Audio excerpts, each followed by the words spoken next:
Hai semua, kembali lagi bersama kami bertiga di online Bible Reading dengan Benny dan juga dengan Alvin. Senang sekali nih bisa ketemu lagi nih juga teman-teman yang menyaksikan. Apa kabar semua? Koben sama Alvin juga apa kabar? Hai, Malam, baik. apa kabar Ya, San? kita kembali lagi belajar nih. Langsung aja nih, minggu lalu kita bahas satu Efesus, baru setengahnya udah hampir sejam kita bahas.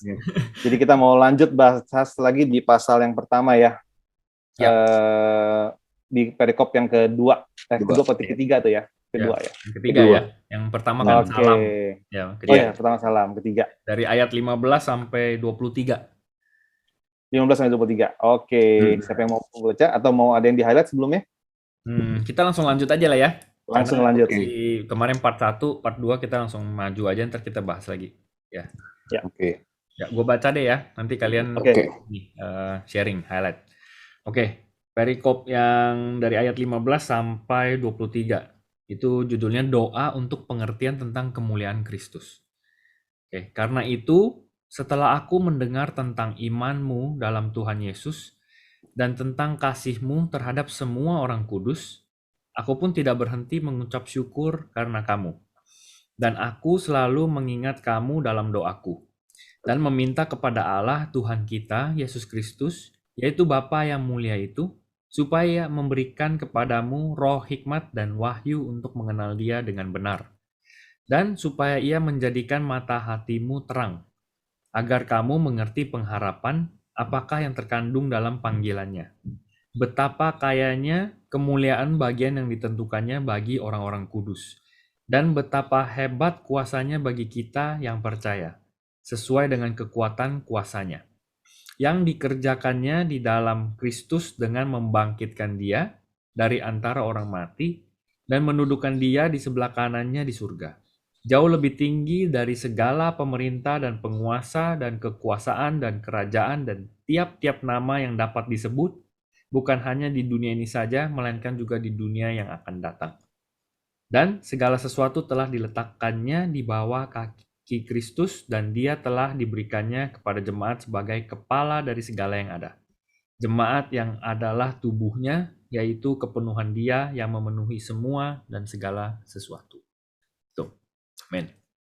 Oke, silakan. Nah, sebelum highlight yang perikop ini, tadi lu bilang mau highlight nggak yang sebelumnya? Nah, yang sebelumnya apa yang kalian ingat di perikop yang sebelumnya untuk menyambung ke yang ini tadi? Oke. Alvin atau gue dulu? Iksan dulu, nggak apa? Boleh. Jadi kayak yang di sebelumnya ini, kita di perikop yang sebelumnya kan membahas tentang berkat-berkat rohani kan. Jadi kita lebih fokusnya itu bukan berkat duniawi, tapi berkat rohani. Nah, terus juga di sini kita dalam perikop ini tuh dijelaskan ya pendahuluannya gitu kan, dari awal sampai ke kenapa nih harus ada penebusan, kenapa bagaimana kita diangkat menjadi anak Allah dan segala macam, tujuannya untuk apa gitu kan. Ya. Yang gue dapat sih itu sih. Jadi di sini pendahuluan sangat penting ya. Benar-benar diceritain dari awal sampai akhir nih sama Paulus tentang rencana Tuhan tuh apa sih untuk kita semua di dunia ini gitu. Ya. Mungkin dari yang lain ada tambahan nggak? Ya. Jadi tentang tadi lu mention tentang berkat tapi rohani ya, itu yang minggu lalu kita baca di ayat ketiga itu. Judulnya kan kekayaan orang-orang yang terpilih ya kan gitu. Jadi kekayaan yang sebenarnya itu apa gitu. Terpujilah Allah dan Bapa Tuhan kita Yesus Kristus yang dalam Kristus telah mengaruniakan kepada kita segala berkat rohani di dalam surga gitu kan. Ya.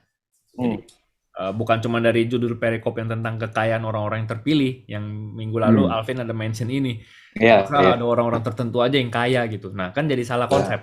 Jadi salah konteks. Padahal ini nggak ngomongin tentang kaya secara material gitu. Bahwa kita kalau orang-orang yang sudah percaya, itu tuh kita udah punya segala berkat rohani di dalam surga gitu. Nah, itu ada kata-kata yang sering diulang berkali-kali juga, itu orang kudus. Ya kan? The saints gitu. Yang minggu lalu kita juga udah mention bahwa ya kita semua orang yang percaya itu kita orang kudus sebutannya. Betul-betul hidup percaya berjalan bersama Tuhan gitu.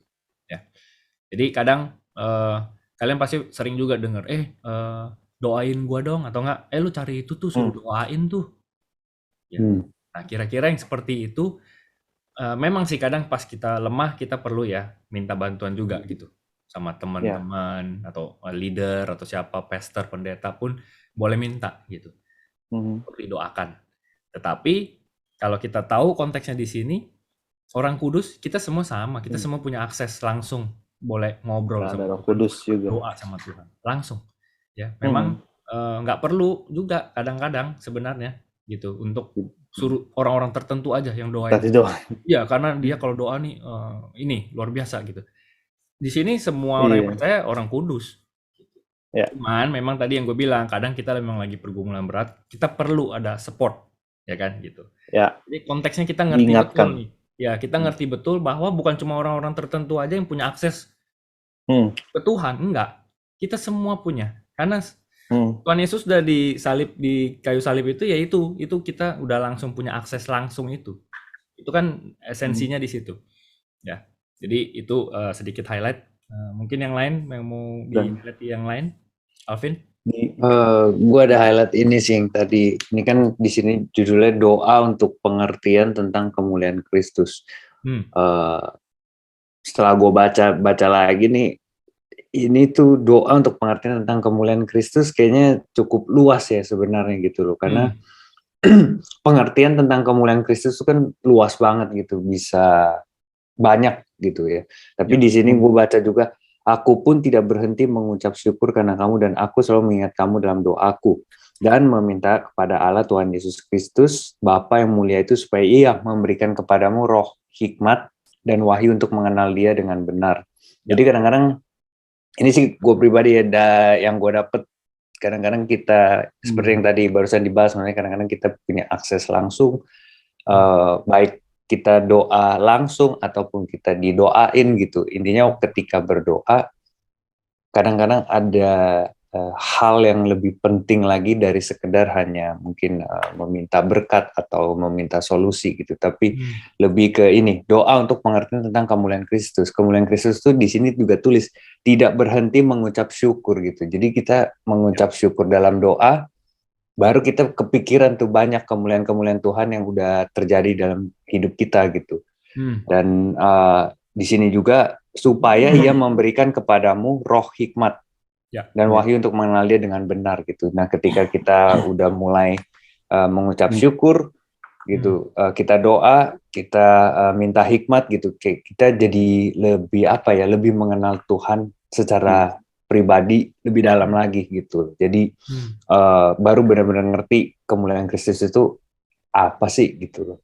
Itu sih kalau dari gue ya. Dan makanya di situ ditulis betapa hebat kuasanya bagi kita yang percaya sesuai dengan kekuatan kuasanya gitu. Jadi ada lagi kan biasanya yang sering ayat kita dengar gitu, maksudnya doa orang benar besar kuasanya gitu. Jadi ya ketika kita berdoa benar-benar harus mungkin hatinya ini harus pure ya gitu, tanpa ada embel-embel yang lain gitu atau maksud-maksud buat memenuhi tujuan kita lah gitu.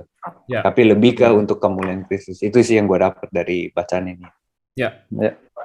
Oke. Tambahan syukur. Silakan San, langsung. Tadi gue tertarik banget sama akses yang lo bilang, maksudnya kita semua udah aksesnya sama kok gitu kan. Tapi balik lagi tadi yang diperlukan, kenapa harus doainkan itu adalah kita kadang kalau lagi dalam masalah atau dari apa kan kita kayak namanya manusia lupa tuh janji-janjinya Tuhan tuh. Tapi orang yang mendoakan itu dia mengingatkan kembali kan jaminan janji-janjinya Tuhan yang diucapkan gitu.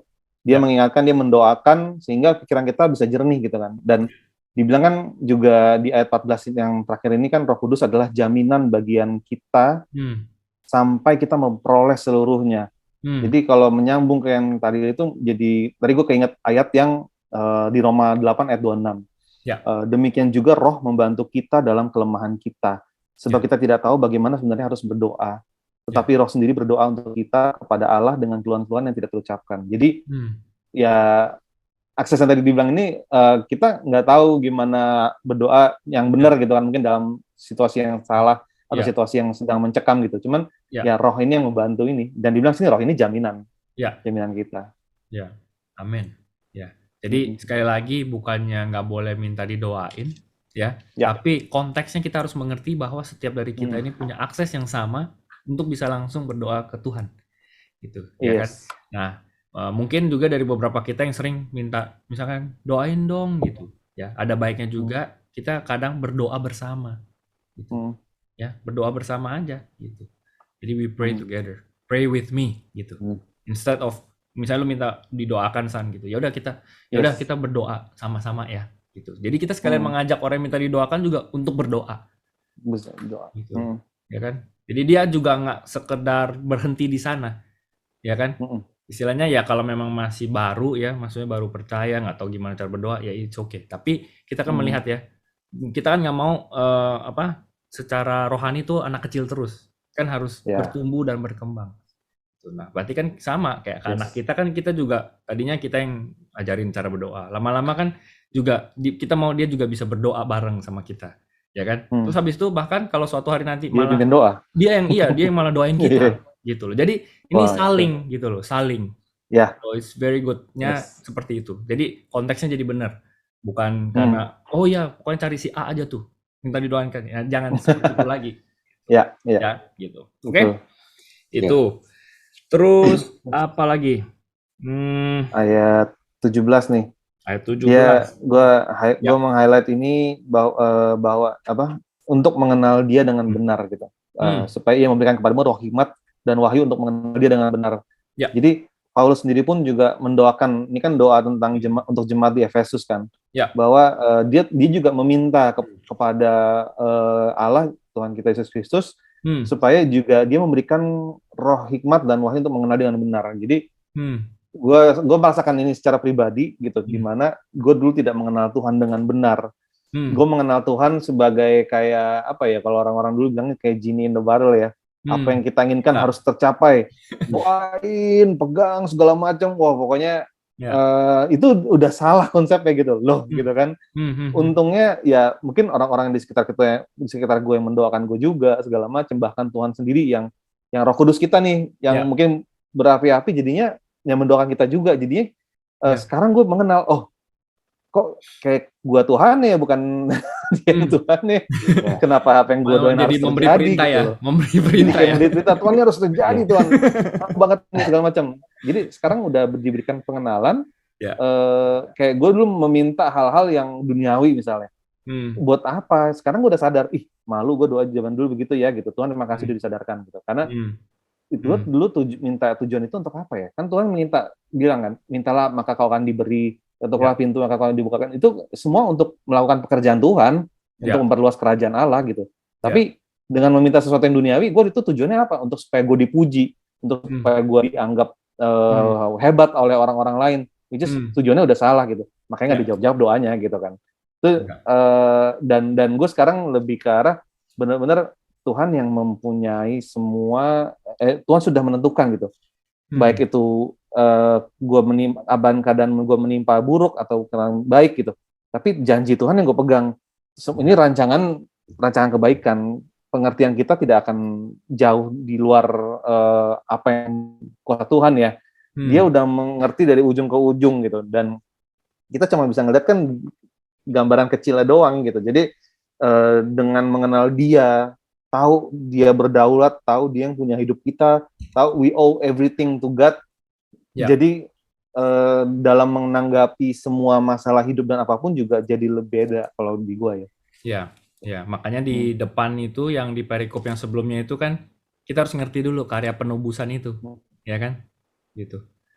Yang nanti kalau kita baca di yang berikutnya itu dia sudah bayar, it's a gift gitu kan, a gift of salvation gitu loh. Ya, jadi kalau kita betul-betul ngerti itu, jadinya cara kita berdoa pun pasti berbeda gitu. Ya. Nah, yang sebelum kita ngerti karya penebusan, yang gue selalu bilang, kita harus sadar dulu bahwa ini kita nggak bisa selamatin diri kita sendiri. Ini kan penting ya, gitu. Artinya, karena kita berdosa. Mau gimana pun, mau seperfect apapun, setiap hari pasti kita masih ada dosanya, karena kita manusia yang berdosa. Gitu. Nah, gimana caranya untuk bisa nyelamatin diri sendiri, sedangkan firman-nya bilang, ya upah dari dosa itu adalah maut, gitu loh. Iya. Ya kan? Jadi kalau kita sadar itu dulu di awal, makanya kita perlu ada penyelamat. Ya. Lanjut. Apalagi, Vin? Udah sih di sini. Udah ya. Ya. Ini oke, yang di ayat-ayat yang terakhir itu di 19, 20, misalnya 20 nih yang dikerjakannya dalam Kristus dengan membangkitkan dia, ya, resurrection ya, dari antara orang mati dan menundukkan dia di sebelah kanannya surga, jauh lebih tinggi dari segala pemerintah dan penguasa kekuasaan kerajaan. Tiap-tiap nama yang dapat disebut bukan hanya dunia ini, melainkan juga di dunia yang akan datang. Ini makanya kita sering dengarnya tuh King of Kings gitu kan, Tuhan Yesus tuh gitu. Intinya dia yang Tuhannya gitu loh. Ya, udah nggak ada lagi yang lebih tinggi daripada dia. Makanya ditulis seperti ini. Ya, dengan segala sesuatu telah diletakkannya di bawah kaki Kristus dan dia telah diberikannya kepada jemaat sebagai kepala dari segala yang ada. Jemaat yang adalah tubuhnya, yaitu kepenuhan dia yang memenuhi semua dan segala sesuatu. Ya. Nah, Oke. Ini Ya. menarik nih langit apa namanya dunia yang akan datang. Weh.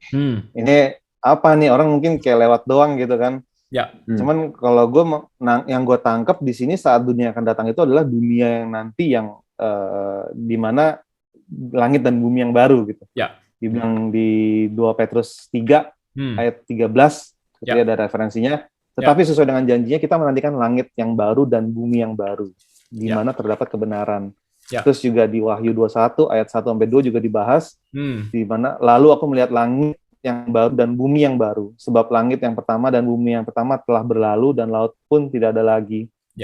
Dan aku melihat kota yang kudus, Yerusalem yang baru turun dari surga dari Allah yang berhias bagaikan pengantin perempuan yang mendandan untuk suaminya. Lalu juga Galatia 4 ayat 26 juga tadi ada referensinya. Tetapi Yerusalem sorgawi adalah perempuan merdeka dan ialah ibu kita. Jadi Yerusalem yang baru lah itu. Yang gue tangkap dari gue baca dunia yang akan datang itu adalah seperti ini. Kalau menurut teman-teman gimana? Ya betul. Ya, sebenarnya kalimat ayat yang tadi itu bukan hanya di dunia ini saja, melainkan juga di dunia yang akan datang. Ya memang referensinya tadi itu semua Yerusalem yang baru, langit yang baru, ya, bumi yang baru. Itu heaven nantinya, gitu. Arahnya ke sana. Tapi dari kalimat ini kita tahu bahwa Yesus itu berkuasa selama-lamanya dari awal sampai akhir, gitu. Ya kan, mau dunia yang sekarang, dunia yang nanti, semuanya memang yang berkuasa itu Tuhan Yesus, gitu. Ya. Itu sih. Ya. Segala pemerintah, segala ya yang sekarang berarti kan juga sudah di bawah kaki Tuhan. Ya. Jadi kalau gua ngelihatnya, terus orang-orang Kristen yang di China gitu, mereka ditindas, itu Tuhan izinkan itu terjadi. Iya, kalau gue bilang ya, karena memang Tuhan sudah tuh pemerintah China terbentuk, negara komunis terbentuk, dan ada orang Kristen di situ juga sudah Tuhan tunjuk gitu. Mereka udah juga dipersiapkan mempunyai mental yang kuat ya, yang tidak melebihi cobaan, yang tidak melebihi kapasitasnya gitu, batasnya. Jadi justru malah kita di situ mereka dijadikan sebuah contoh jadinya buat kita yang di sini mempunyai kebebasan beragama. Kita harusnya bersyukur dan kita melakukan dengan sebaik mungkin, bukan kita malah udah bisa ke gereja malah males-malesan, udah segala macam. Ada loh orang yang benar-benar nggak bisa dan pengen sampai underground gitu kan mereka untuk beribadah, membaca Alkitab pun juga punya Alkitab pun juga mereka tuh kayak rindu gitu kan bisa beribadah. Jadi itu gue lihat di sini saat membaca ini, pemerintah ini sudah tetapkan semua di bawah kaki Tuhan dan itu semua sudah dibiarkan terjadi oleh Tuhan. Untuk sebagai contoh, untuk sebagai penguatan buat yang lain juga. Thank you sharingnya. Very good. Oke, itu chapter 1. Ada lagi nggak ya yang mau kita bahas dari yang tadi kita baca? Sebenarnya kalau dipanjangin lagi bisa nih. Ayo San, panjangin lagi San. Ayat 18, dan supaya ia menjadikan mata hatimu terang agar kamu mengerti pengharapan apakah yang terkandung dalam panggilannya. Nah ini pengharapan ini nih sebenarnya ini dasarnya orang bertahan hidup gitu kan.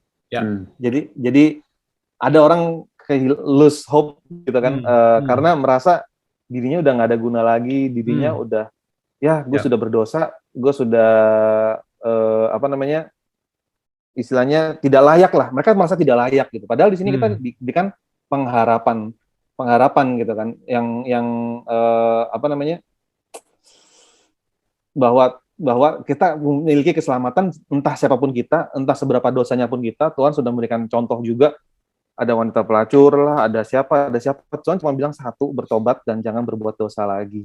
Ya. Jadi pengharapan juga di sini berbicara tentang kehidupan kita nanti hidup secara abadi, tidak cuma sebatas kita di dunia mati, ya udah selesai gitu kan. Tapi kita masih punya kehidupan lagi loh setelah itu gitu kan. Terus juga pengharapan akan kita melawan dosa-dosa yang dalam diri kita gitu. Kita yang apa namanya, kita bisa bertobat dan start over lagi gitu. Tapi ya kayak tadi lingkaran setan, kita habis minta ampun, buat dosa lagi, minta ampun, dosa lagi gitu kan. Makanya dibilang juga mau sampai kapan gitu loh. Hidup lebih bermakna gitu. Kenapa dibilang Tuhan datang seperti pencuri loh gitu. Mau tiba-tiba kita lagi dalam masanya berbuat dosa, terus nggak sempat minta ampun, udah ketinggalan gitu kan, nggak lucu gitu. Makanya benar-benar kayak Paulus di sini menulis surat kepada jemaat-jemaat tuh kayak Tuhan besok mau datang gitu kan. Dia selalu ngasih urgensinya gitu. Lu harus benar-benar hidup kudus, harus benar-benar tidak boleh bercacat gitu hidupnya. Karena ya seperti itu gitu, nggak sebanding dengan kehidupan nanti eternalnya. Ya, dan itu konteksnya itu udah 2000 tahun yang lalu. Kan? Karena pada saat ditulis aja urgensinya aja udah sebegitunya. Sebegitunya, kan? Betul. Apalagi yang kita hidup udah di akhir-akhir ini. Gitu. Harusnya kita punya urgensi yang lebih lagi. Ya. Ya enggak? Sering pakai benang gitu loh. Gue sering pakai benang untuk kasih contohnya. Ilustrasi. Ya, ilustrasi nih. Kayak gini, misalnya benangnya kayak gini. Ya kan? Nih Adam nih di sini, zamannya Adam. Ya kan, awal kan? Berarti kalau ada awal ada akhir dong. Gitu. Ya kan? Nah, ini kan zamannya Adam jalan. Nabi, ya kan? Nabi, semua perjanjian lama, perjanjian baru, Yesus datang. Ya kan, Yesus datang, jalan lagi, ya kan? Terus manusia nih udah mulai modern, ada perang dunia 1, ada perang dunia 2, Hitler segala macam. Nah, sekarang sampailah tiba kita di hari-hari ini. Ya kan? Nah, berarti kan sisanya tinggal sedikit ini aja. Nah, kalau orang yang bilang enggak lah, nanti masih lama, enggak lah gitu. Berarti apakah tali ini diperpanjang terus gitu? Enggak ada ujungnya. Ini jalan tapi ini juga tambah panjang lagi. Ini jalan juga tambah. Kan waktunya tidak seperti itu.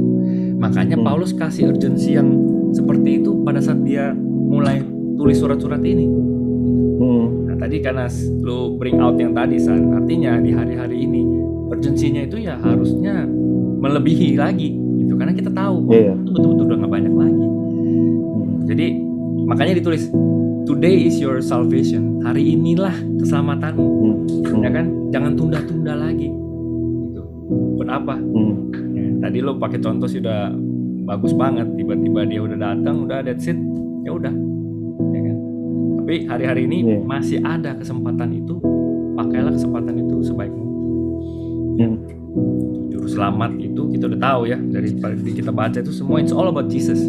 Dari kita baca Kejadian sampai Wahyu itu semua tentang Yesus Kristus sebenarnya. Kayu salib itu. Ya. Yes. Vin, tambahin? Cukup guys. Cukup? Oke. Chapter 1 udah selesai. Kita sampai di sini dulu aja. Nanti biar minggu depan kita mulai lagi di chapter yang kedua, ya. Sedikit apa nih? Trailer ya buat yang chapter kedua ya. Chapter kedua itu di ayat 8 itu highlightnya, ya. Sebab karena kasih karunia kamu diselamatkan oleh iman. Itu bukan hasil usahamu, tetapi pemberian Allah. Nah, itu highlight yang kita betul-betul mesti mengerti. Itu. Sebab karena kasih karunia, ya, by grace, ya kamu diselamatkan oleh iman, through faith, ya. Jadi kita cuma ada imannya gitu, tapi sebenarnya itu adalah kasih karunia. Nah, kasih karunia itu adalah gift. Nah, nanti kita bahas lebih banyak lagi minggu depan pada saat kita ngomongin tentang ini, ngobrolin tentang ini. Ya, jadi betul-betul ngerti konteksnya tuh seperti apa. Bukan karena hasil usahamu loh.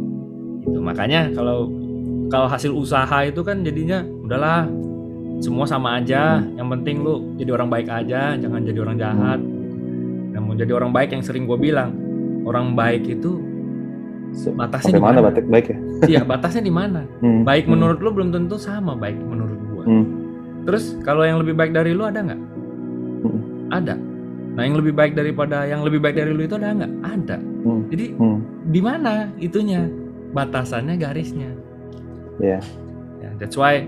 Nah, nanti kita ngobrol lebih banyak deh minggu depan ya. Jadi ini sedikit trailer dulu, teman-teman yang lagi nonton yang ini bisa juga baca terus mulai renungin nih. Nanti di yang berikutnya kita bahas lebih detail lagi. Thank you ya semuanya. Alvin, Irsan, sampai ketemu lagi minggu depan. Tuhan Yesus memberkati. God bless, bye-bye. Bye.